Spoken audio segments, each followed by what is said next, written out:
Buddy Bryan Alvarez here on Wrestling Observer Live. We are here every day, Monday through Friday, noon Pacific, 3 Eastern, Sundays, 3 Pacific, 6 Eastern, Saturdays with Jim Valley, Sundays with Andrew Zarian, and apparently today with myself. I don't know how that happened, but here we are. We got a lot to get into here today. It's Wednesday on this show, and you know what that means. Tonight is AEW Dynamite, and it is the season premiere. Yeah, season premiere. Which reminds me, by the way, of back in the day when WCW had the season finale. I'm still waiting for the next season. Hasn't come yet. It's been over 20 years.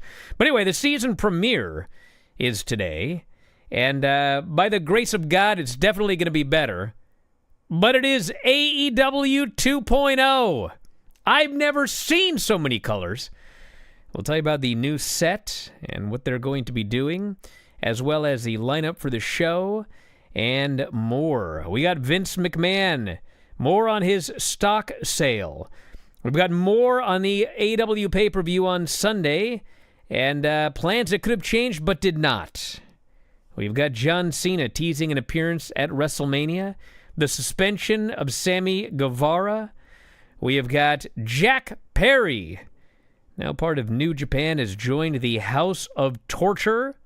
We have the New Japan Anniversary Show. We can tell you about that. Another inductee into the WWE Hall of Fame. Raw ratings, BJ Whitmer, the NXT TV report. My Lord, we got a lot to talk about here today. If you want to text us, 425-780-7566.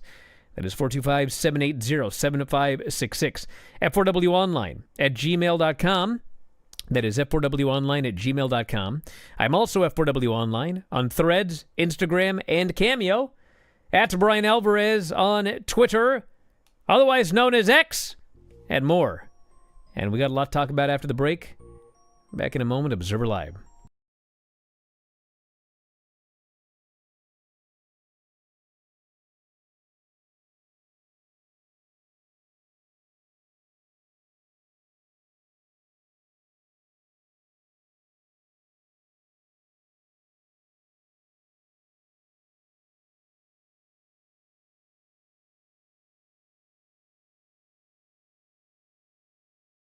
Wrestling. Now he's got his knee across the throat. He's choking him, LC. Well, it's like this week Alvarez has something to prove, brother. Something to prove to his sweet little lady over there. Of course, Adam Firestone with a big win over Black Dragon last week. Looking for another one here. There's a sunset flip. Is he going to go down? Yes, he is. Over he goes. 1, 2, 3. It is all over. Adam Firestorm with the victory over beautiful Bryan Alvarez here in Portland Wrestling. Now out Bryan Alvarez firing away with a boot. Action continues after the bell. Goes for the back body drop. No! Face first plant by Adam Firestorm. Your winner once. Looks like he'll be your winner twice. Action continues. There's a whip into the far corner. Adam Firestorm follows with a spinning kick. LC, I think Bryan Alvarez has bit off more than he could chew tonight. Miss Rentone really disgusted over in the corner. Adam Firestorm not done. There's a lion sold on top. He hooks him again. 1, 2. 2.5.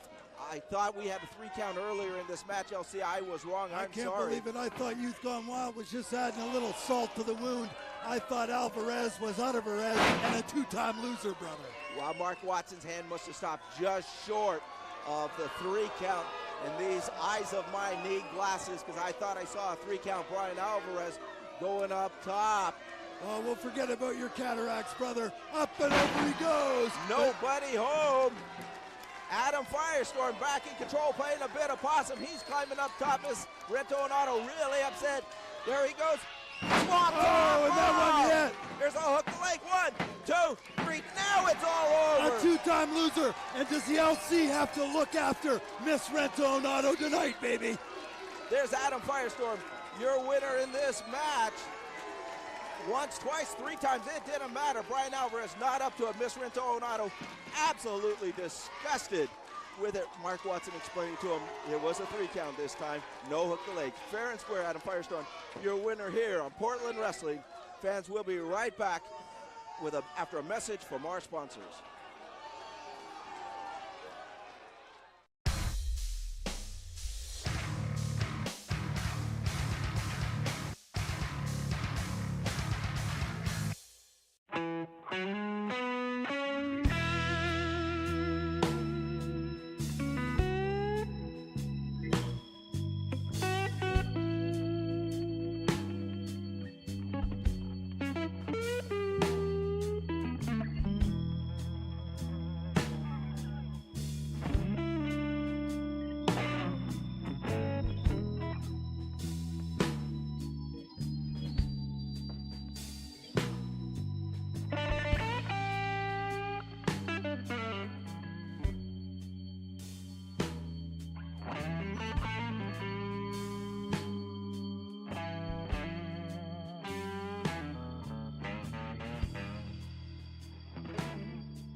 Back in the show, Bryan Alvarez here, Wrestling Observer Live. Mike Sempervive, also of WrestlingObserver.com. Oh, I'm ready for an exciting day today. I'm going to shut down the chat. I don't want to deal with it. Already? What's the matter? Well, nothing has happened yet, but I just know that as soon as I get started, we're going to make people mad, so I'm just going to move on here.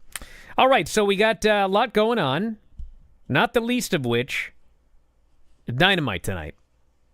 And this is the least we have ever had announced for an AEW Dynamite. Ever. Ever? Ever. Ever? Yes. We have 2 matches announced for the show, and the Young Bucks have an announcement. Usually by now, and like Monday, everyone was going, Tuesday afternoon, Tuesday night. Dude, it's 3 o'clock in the afternoon, and we have 2 matches. Do you know where your lineup is? And I've heard this from a lot of people there as well. They're like, we had an awesome pay-per-view on Sunday, and everyone's talking about it, and like, couldn't we have some cool stuff advertised for tonight? Well, maybe they'll talk about it during the production meeting. They don't have them. We got Will Ospreay versus Kyle Fletcher, which is taking place. Ospreay's good to go. And we have Chris Statlander versus Riho. Riho's back for her semi-annual win a bunch of matches, get a title shot, and lose, for those of you following this. And the Young Bucks have a huge announcement. We've also got a brand new set, which if you've seen it, it's exactly like NXT 2.0. It's so colorful.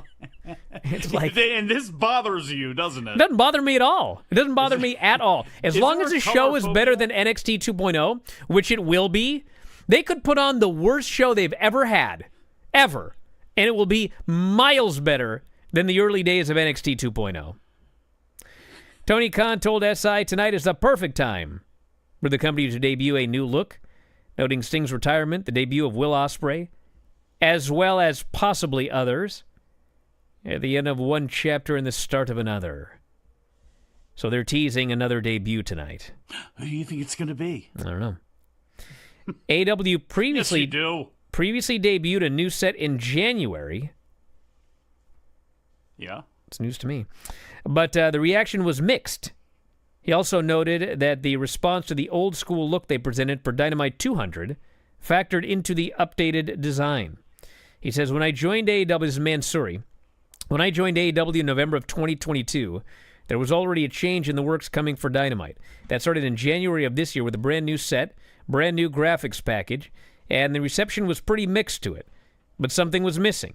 The company has a very rich history, despite being a 5-year-old brand. Tony has a wonderful sense of history. That's undoubtedly true. We did a throwback episode of Dynamite for Dynamite 200, and the reception was pretty big. Tony really listens to our fan base. There was a call to go back to the roots of AEW. Honestly, it is great to listen to your fan base, but Tony listens way too much to numbskulls on Twitter. And that's another story for another day. But they got a new set coming up here tonight, and we'll see how the show goes. Got a lot they got to do. The Young Bucks, they got to talk about the tag titles. We got to set up that tag team title tournament, and start building towards a pay-per-view, which is like 6 weeks away, because they're going late April for their next pay-per-view.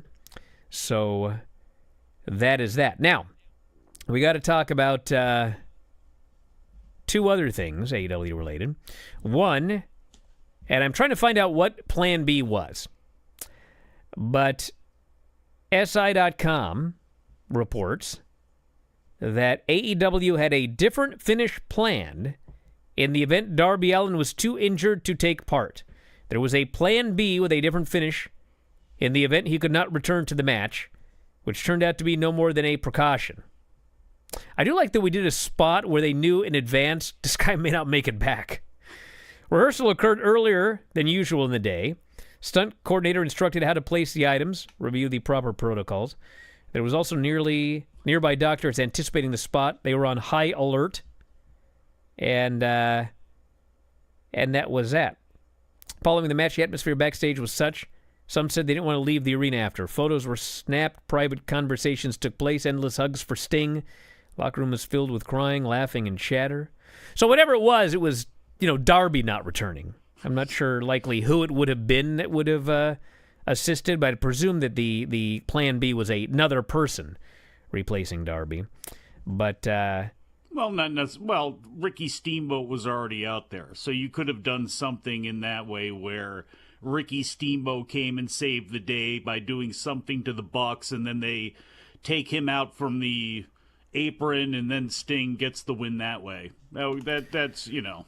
Now, there was another thing that another wrestler brought up to me, which is an excellent point, okay?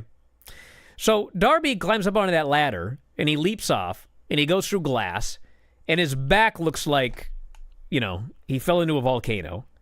And, next day we hear, he needed 12 stitches. That's great, we all talk about that.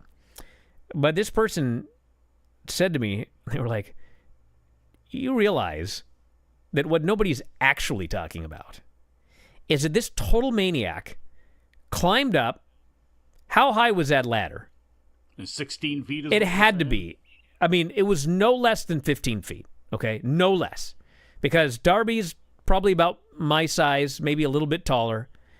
And this was way over double his height, okay? So we're talking 12, 14, 15. It had to be way bigger than 12 because it was much taller than twice as tall as him. So then you have to add into that the 4-foot ring apron. All right? So let's just say we'll go down. It was a 15-foot ladder, but he was actually falling 19 feet, okay? Now, as many of you are well aware, when you go through a table or a series of tables, just like, they did the suplex off the stage to Sting, they did the Falcon Arrow to Darby, you're crashing through a table, which is going to break your fall. And in both of those cases, they also probably had a crash pad underneath going off the stage. Well, this pane of glass, okay, forget the cutting aspect of it, okay? Forget the fact that we're dealing with glass.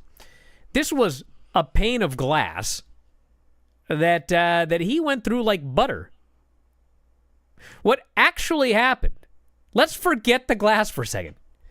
This guy fell 19 feet onto the floor. That's what happened. Hard. Because the glass didn't break his fall at all. He just went right through that pane of glass. That is completely, totally, absolutely insane what he did. And he lived.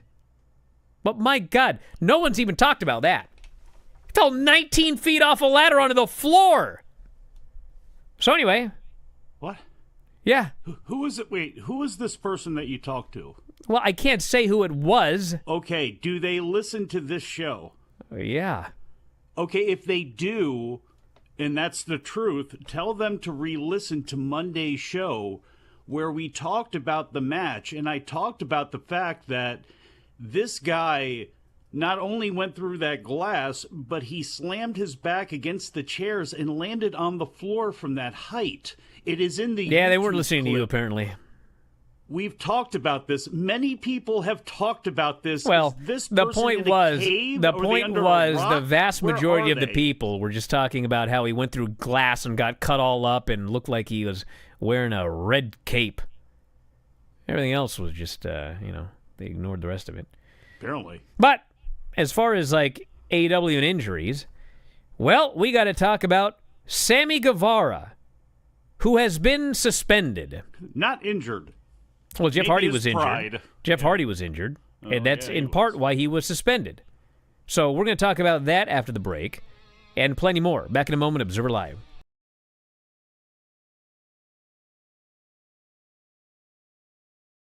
16 when I first started training. I think it's a lot more common here in the UK to start so young. Whenever I talk to Americans, they're always a bit shocked by it, but most of the people that wrestle in the UK have been doing it since they were very young. But yeah, I started in a little town called Gloucester, which is where my parents lived. And then I found my school in Cardiff, where I live now in Wales, called New Wave Wrestling, and I kind of like grew into myself there. But obviously it's a very little country, so we have to do a lot of kind of, if I could get big here, I can move across and I can get big somewhere else. And it just kind of snowballed very quickly into obviously NXT UK, and then here. Like, I feel like it's all happens really fast, and I have to kind of stop myself and be grateful and take it all in sometimes. So I actually got into wrestling quite late, I guess, as a kid. I think I was only maybe 14 when I first started watching it. So the turnaround between me watching it and deciding I wanted to do it was pretty small. But my older brother was like obsessed with wrestling. He's 10 years older than me, and he'd always kind of stay up and watch the pay-per-views. And I remember one day I was just off school, sick, and I was in the living room just sleeping. And he came down and he's like, "Oh, can I watch the wrestling?" Because obviously it's on at like 3 a.m. here in the UK. So he came down and asked to watch it. And I was like, "Yeah, sure, I don't care." And I think it was like an elimination chamber. But I remember just seeing it and then being glued. And from that day, I literally stayed up with him every Monday night before school on the Tuesday and watched it with him. And then, I don't know, that very quickly became me just Googling wrestling school. And I literally went to the first one that came up. There happened to be one about 10 minutes from my house, which was very lucky. But yeah, I just kind of, it was one of those things that it's such a strange thing to go and do that I didn't really feel like I could prepare too much for it. The only thing I really knew what to do was to go to the gym. So that's how I ended up being really strong, because I was like, well, wrestlers are strong. So that's just what I did first. And then, yeah, I just kind of turned up. And obviously, being so young, it was quite intimidating, but it was quickly alleviated by the fact that there were so many more young people there than old people. Like, I guess there was just an influx of people of sort of my generation that kind of realized, oh, we can just start, we can just do this. And even if you don't do shows for a few years, at least you're getting your feet in there, you know? So yeah, it's a pretty weird place to grow up, I guess. To kind of become an adult around wrestling is always interesting. But it's always been very good to me, and I've never had any bad times growing up for it.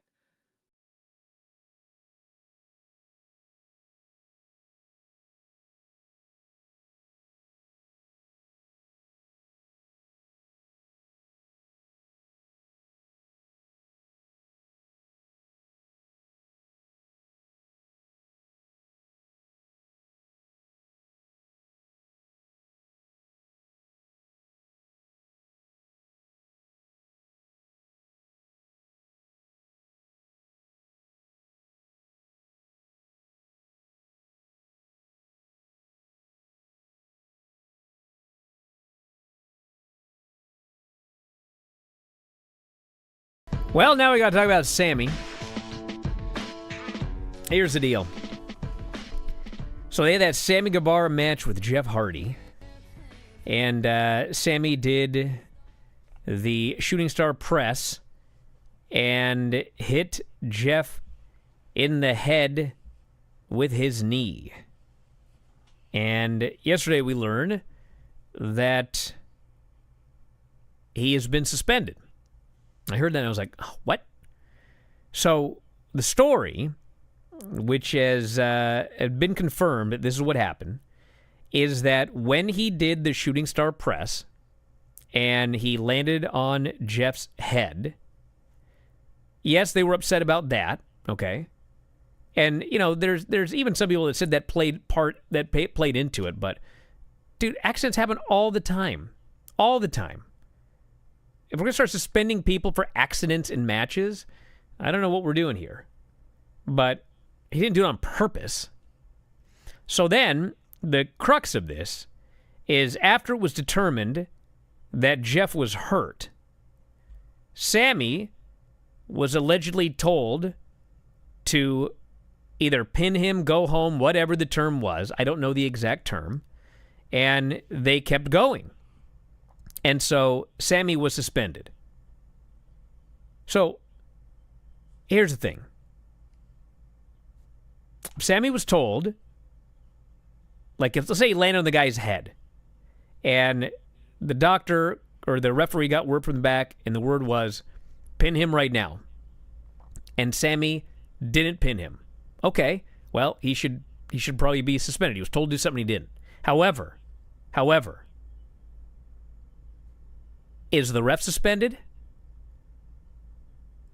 Is the doctor suspended? If a guy gets hurt in a match, is it not the referee's job to stop the match? Is it not the doctor's job to stop the match? If you want to suspend Sammy because they kept going, fine. But you also need to suspend the referee who didn't just stop it, wave it off. The doctor who didn't just stop it, wave it off.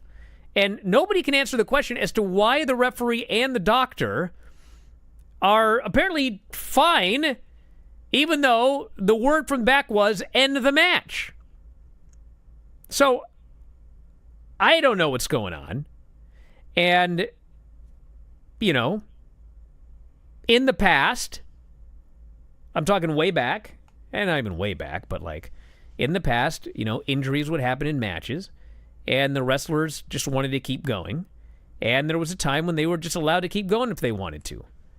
And there was a very famous incident where Daniel Bryan, when he was Daniel Bryan in WWE, he got hurt in a match, and Triple H demanded the thing be stopped. And Bryan was so mad about it that him and Hunter almost got into a fight backstage over it. Bryan did not want the match to end. So the thing is, well, where are we now? Are we in 2024, or are we going to be in 2000? Well, a decision needs to be made about what's going on. If we're going to be in 2024, where if someone is legitimately hurt, the match needs to be stopped, then the referee, the doctor, like, get in there and stop it. The onus should not be on the wrestlers. It should be on the people whose job is to, right? Am I wrong here? Last time I checked, timekeepers wear earpieces, correct? Oh, the referee? He's got an earpiece on. The doctor's right there. Doctor's got an earpiece in, and okay, so let's say they told Darby to go home, or told Sammy to go home, just lay on him and let that be that, and he decided to plow through what the referee and the doctor were saying, and I'm going to finish this thing anyway. Then why didn't the bell just ring? Why didn't the referee try to, like, physically pull?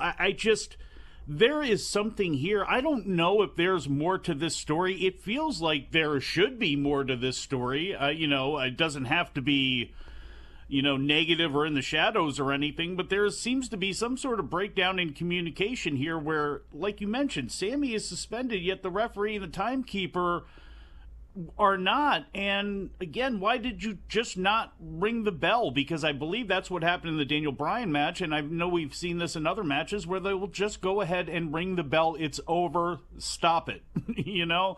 I obviously there's a real communication error somewhere here. Well, people are asking, there must be more, there must be more, there must be more. Maybe there was more, but you know what? There may be more, but you know what? The story about him being told to take it home, stop, pin, whatever, okay, that has been confirmed. So, but the question still remains, if a guy got hurt bad enough that they say take it home immediately, why didn't the referee stop it? Why didn't the doctor stop it? Well, that's the whole thing. That's the question. Forget the suspension. Forget it. Don't say. Well, maybe they should stop saying "take it home" from the back and just. Well, say, I don't know the words. That's why I'm saying I don't know the words. But here's the thing. They may have said "pin him now," and he kept going. If they said "take it home," well, what do you expect the guy to do? You're going to go home. The thing. Here's the three words. Only three words you need here are ring the bell. Then get away from him. Don't move him. Help him up. Whatever. Then worry about that then. But, like, the only three words it sounds like you need, Brian, are coming from the back when they say, ring the bell. Or the doctor says, ring the bell. So anyway, that's the update, and I don't know anything other than that. But a lot of questions being asked. And you know what the most important thing is? What's that? Hopefully this leads to, like, a solution to this problem. Okay, here's how it's going to be. Whatever happened. But here's how it's going to be from now on. Somebody gets hurt, stop it. Referee, stop it. Doctor, stop it. That's it. The onus should never be on the wrestlers. Now, let me ask you a question. Is Sammy Guevara suspended right now? Did they need a process? Because he wrestled at least one time after that match. So there's another deal here, unless I guess you have an automatic, I'd like to fight this suspension that you laid down or something like that. I mean, I don't know if that'll end up coming out, but that's interesting in the fact that he's suspended now as opposed to immediately afterward. Why did he go ahead and wrestle then? What was the delay in letting this happen? It's just, I don't know. I don't know. I don't know. I don't know any circumstances, but sometimes I will say that sometimes when they have disciplinary things, like what Tony Khan likes to do is investigations, and sometimes when something happens, it's like, okay, this happened. Considering suspending Sammy, I want you to talk to various parties, blah blah blah, and then the punishment finally comes down. So I presume that's what happened. Should it take that long in a case that would be pretty clear cut here? If even with even with some sort of way where he can respond. You realize Jack Perry isn't even back yet? But is that that happened at Wembley? But is that a storyline thing? No, he was actually suspended. No, fool. Why he's still out now? Is it a storyline thing? Listen, hey, you know what? I presume so, but I don't know, and nobody else knows either. Well, they don't know what's going on. Maybe because nobody is told anything. And even Jerry Lynn, there was a thing the other day where somebody, I don't want to talk too much about it because I don't remember the whole thing, but people were asking, why don't the wrestlers get told more about what's going on? And Jerry Lynn was, well, we don't want word getting out about what's going to happen, so we just don't tell them anything. This is a thing, okay? A lot of people have absolutely no idea what's going on. I can tell you for a fact there's people at the building today who have no idea what's going on. They don't know if they're on the show. They don't know if they're working. They're waiting. They're waiting to find out what's going on, and that's how it is. And the funny thing is, what's funny is I talk to people there all the time. And back when people actually were told what was going on, nobody told me. Nobody ever told me what was going on. I'm going to beat so-and-so at the pay-per-view or whatever. They would tell me non-spoiler related stuff. All of the spoiler stuff that I talked about on the show, all the predictions, everything, that was just because Tony logically booked. It wasn't because someone told me that such and such was going to win a match. No idea whatsoever. No one ever told me anything. No one ever told me pay-per-view finishes, match finishes, nothing. And I don't know if maybe, so many predictions were right that they just figured, well, the wrestlers must be talking about it, so we just won't tell them anything anymore. But that's not what happened. And it's just weird. But anyway, more news. We got plenty. Let's see if there's any other AEW news. Oh, Jack Perry's in the House of Torture. What's so funny? Well, he's going into Chicago at Windy City Riot. He was already going to be booed, so what's a way you can double down on that? Well, put him with the faction that is the most maligned in all of professional wrestling. Yes, even more than the Bloodline, because there are far less New Japan fans in America and in the West than there are WWE fans. So, if you go person by person, everybody hates the House of Torture. So, it seems to be kind of fitting in a lot of ways. Jack Perry beat Shota Umino. He beat Shooter. How about that? What's that noise? I have no idea what noise. Are you okay?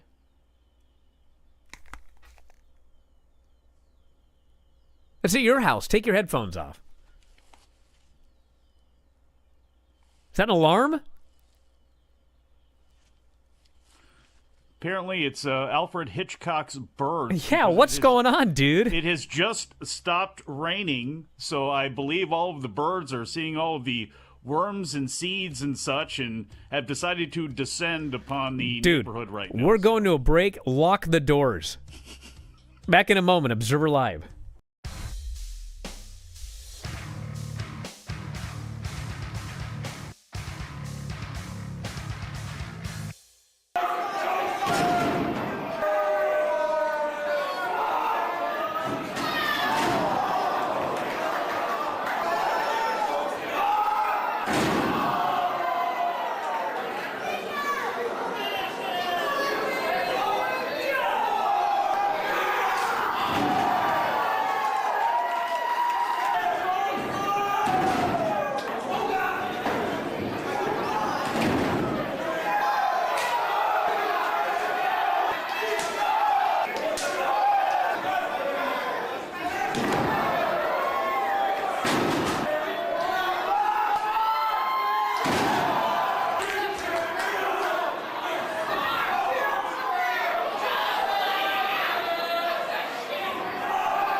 Back on the show, Bryan Alvarez here, Wrestling Observer Live. Mike Sempervive, also of WrestlingObserver.com. B.J. Whitmer, sentenced on charges relating to his arrest last year. Was arrested June 4th, 2023, charged with second-degree burglary, first-degree strangulation, alleged to have entered a former girlfriend's home, waited for her to return, assaulted her. Quote, Mr. Whitmer grabbed her by the throat, threw her down on the couch, began strangling her, the police report reads. The victim would later tell media she was, quote, fighting for her life during the assault. Whitmer took an Alford plea, meaning he acknowledges there is enough evidence to convict him, but he still maintains his innocence. It also means he can have the felony expunged from his record after 5 years. He has been sentenced to 5 years probation, 120 days of house arrest. So that is the update on B.J. Whitmer. Sounds like he got off easy. I've never even heard of that plea. I've heard of it, but I didn't.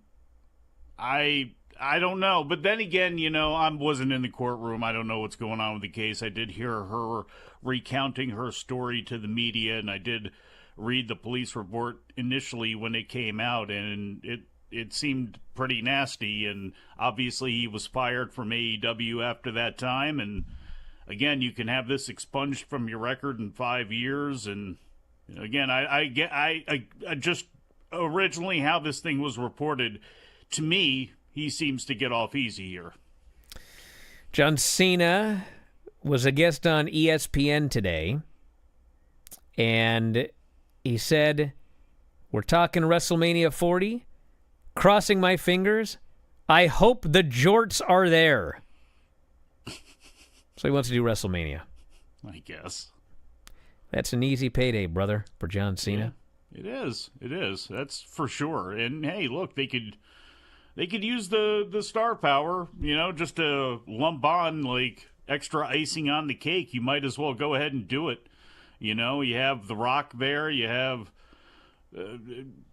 Triple H's name being brought into things because The Rock is back. John Cena, who did have a nice little run there. Why not? You have 2 days. You have a lot of time to fill, and this year, more than any other, if anybody ever thought, boy, WWE's too mainstream, boy, they suck up to these places too much, it's too corporate, it's too this, you just wait and see what happens. I can imagine an ESPN Sports Center taking place from WrestleMania, the site and the location of WrestleMania, a Marty and McGee taking place from there. You know what I mean? Like, absolutely that's going to happen. Pat McAfee is going to host his show from there. Obviously, why would he not?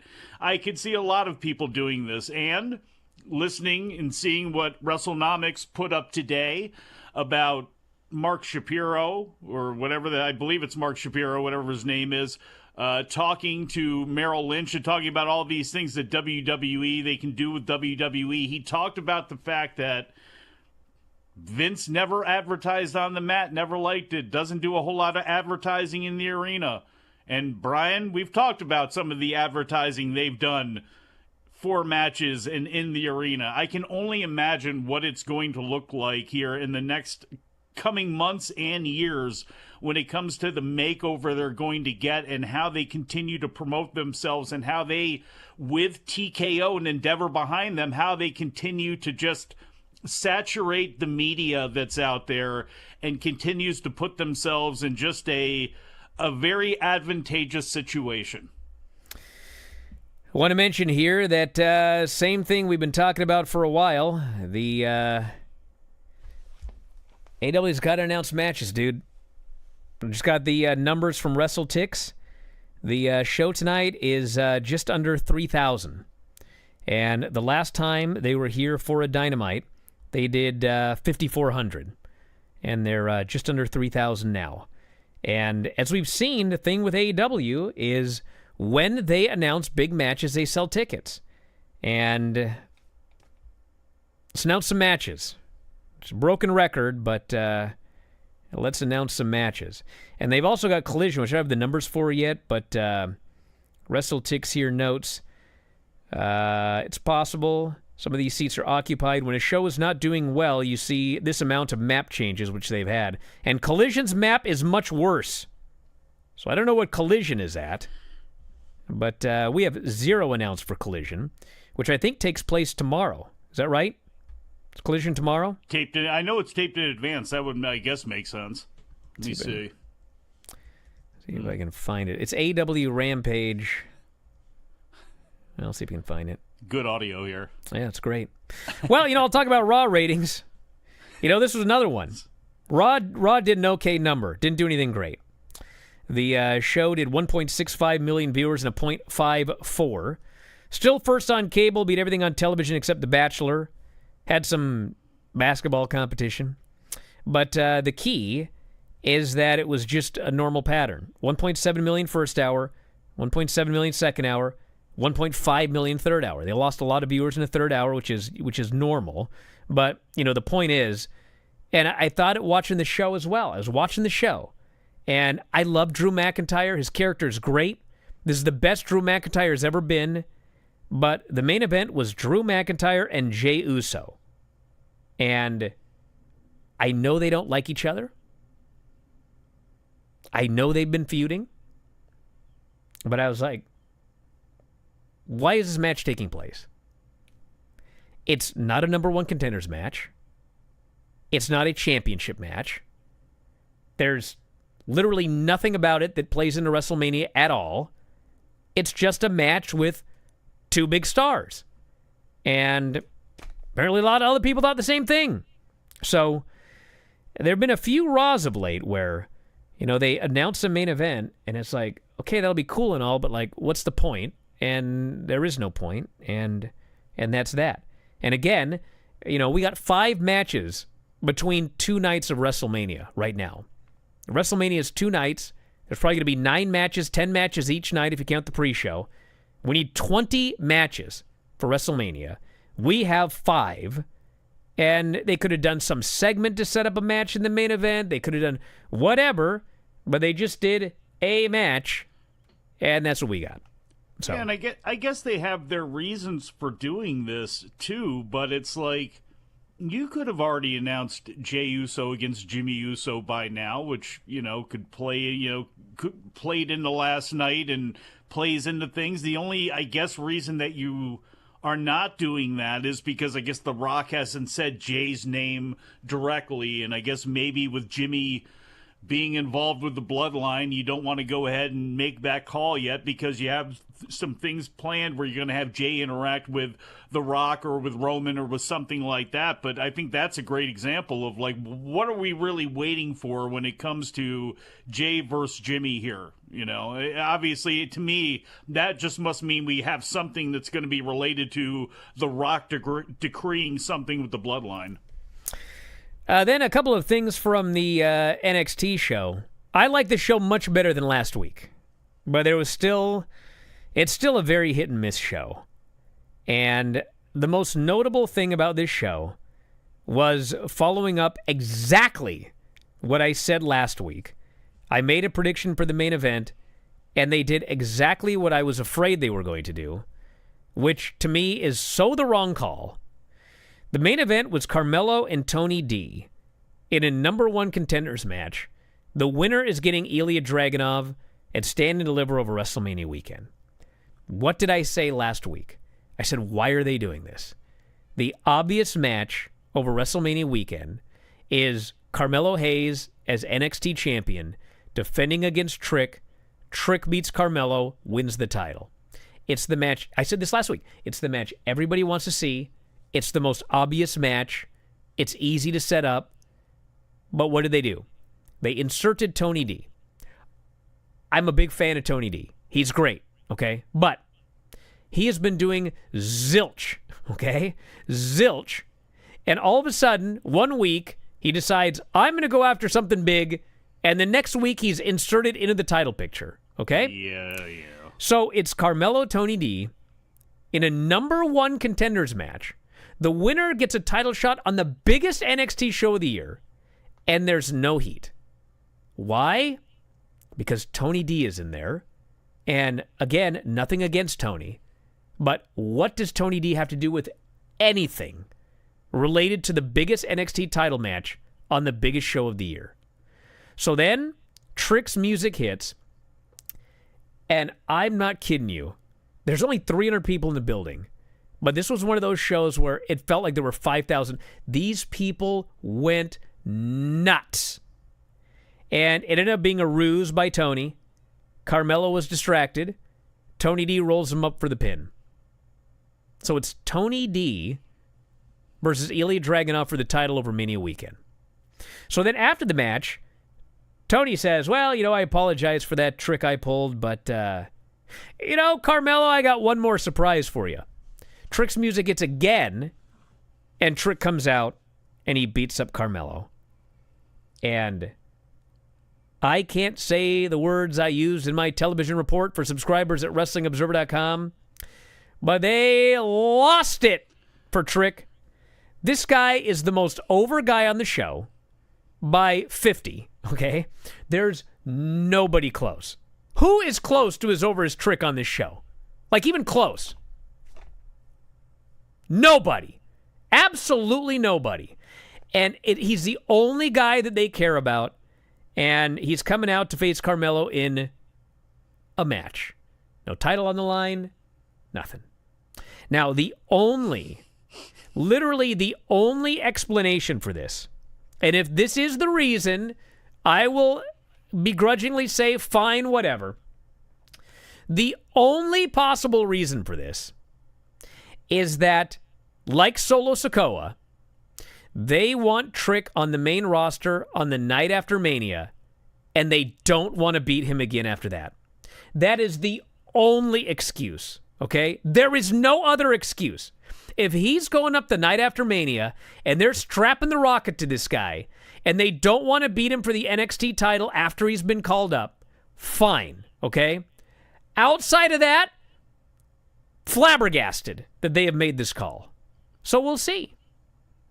I disagree. Look, I agree with you on how they inserted Tony D because he had no hot way out of that tag title program, and it just seemed like you pushed him in there. But I think of all the people that you had, I don't think almost of anybody who came out of the NIL type of system, like, he's been amazing. And I know this is maybe not the time to have his gold watch moment, but I think a match against him and Ilya at Stand and Deliver makes a lot more sense than Carmelo and Trick in that mix, because people just want to see Trick get his revenge over Carmelo, and I think he's going to get that. And I'm sure we're going to have a gimmick match, and I know Trick is going to stand tall at the end, and maybe you can do it in a gimmicky way where you don't have such a direct loss and you have a way out if you are going to debut Carmelo on the main roster on that Monday. No, Trick. What, Trick? If they want to call up Trick the night after Mania, look, and they don't want to beat him afterwards. Calling up Trick is insane. He needs to be an NXT champion. There are so many things that he can do there and continue to get better. They have Carmelo that they need to call up. They have Braun Breaker they need to call up. Trick is great. Trick has come a long way. He could still stand some seasoning in NXT. Back in a moment with more Observer Live.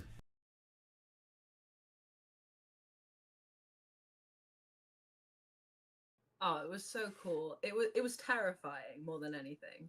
I almost wish I fell off right at the end, and I almost wish I'd have fallen off earlier on, because at least it would have been done and it would have been out of my system. But the fear of falling off of that thing is so much worse than actually falling off of it. But it was so cool. Like, the amount of things you can do in a match like that, if you think of all the things you can do in a match, and then you add 6 other people, and then you add this huge structure that you can all hang off of, like, there's just so many ways to get around it. And obviously I was sharing it with some incredible women too, lots of women that I'd never even wrestled before, so that was a whole thing in itself. But yeah, it was crazy. It was a great time, but I reckon I'd like to do another one, but maybe not loads of them. Yeah, it is cool. I guess that match was especially it being the first TNA pay-per-view in a long time. There was a lot of eyes on that show, and obviously the first match on the show. So it did really kind of throw me into the deep end a little bit of so many people that might not have even been watching TNA at the time had tuned in because this was the first pay-per-view back, and then I'm one of the first people they see, and they might not have even ever heard of me. So it was a really nice way, I think, and a really good showcase for me to kind of show what I'm all about in like a really exciting way, as opposed to just being, brought on TV, which would have been great, but it was so exciting to do it, in Vegas on live pay-per-view. Like, there was so many cool things about it. Yeah, it's great. I think it's really kind of exactly what I needed at this point in my career. Obviously, like you said, I was in NXT UK a bit, but I was even younger when I was there. I was about 19 when I signed, so it's a lot to handle at a very young age. And then I had a year or two out just doing the independents like throughout the UK, and then coming over to Canada, and we started doing stuff with Impact at the time. It really helped kind of, I think, level me up. As much as obviously I'd been in WWE and that was really cool, I don't think I was necessarily ready for that sort of stage at my age and my experience level, but it gave me so many tools that I think now I can bring to somewhere like TNA, where I'm a bit more grown up, a bit more experienced, and a lot more prepared for it. So I really think it's like the perfect place for me to be right now, to kind of show the rest of the world what, say, here in the UK, everybody else already knows. So it's nice to be able to share it and get a bit more kind of like international notoriety, I suppose. It was crazy. Like, obviously we'd done a little bit with them with Subculture. So it wasn't out of nowhere, but it was very much like, okay, like they understand what I'm trying to put out into the world. And I think that's the biggest thing I've got from it, is that there's a lot of trust in someone giving you a job like that. It's them going, we know that you know what you're doing and we want to help you get there.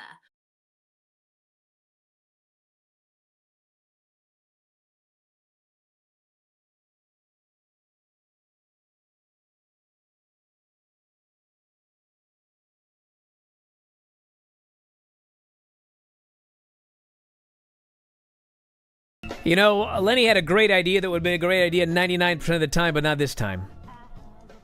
He said Trick should come up night after Mania, beat Gunther for the Intercontinental title. Oh, come on. Well, here's the problem. Even if you think Trick is ready, the problem is this. There is no way that Sami Zayn is winning this gauntlet, going to WrestleMania, and then heading to Montreal a week later a loser. It's just not happening. So, I believe that Sami's winning the gauntlet. I believe he is winning the title.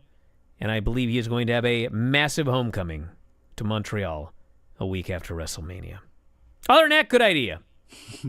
I got to be honest, I just think that a week or two after Stand and Deliver takes place, you won't even remember about Trick not being in the title picture, because he is going to be in the NXT title picture at some point. Look, I mean, you can blow it off and laugh all you want, but the bottom I'm not going to forget it. That's the point. I'm sure he will be in the title picture, but I'm not going to forget when he gets by far. Their match will get the biggest reaction on that show by multitudes. And you will miles beyond Tony D and Even Elia. with that, you will bring it up ad nauseum. Yep. They did not do what you wanted them to do. Not me, Mike. The fans. Even if it's the people. No, it is not. I'm a man of the people, unlike no, you are Dwayne. Not.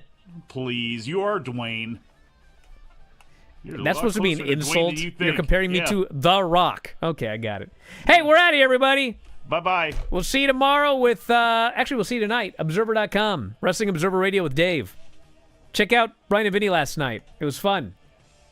Especially Granny's trivia contest, where I crushed everybody at sports trivia. Talk to you next time, Wrestling Observer Live.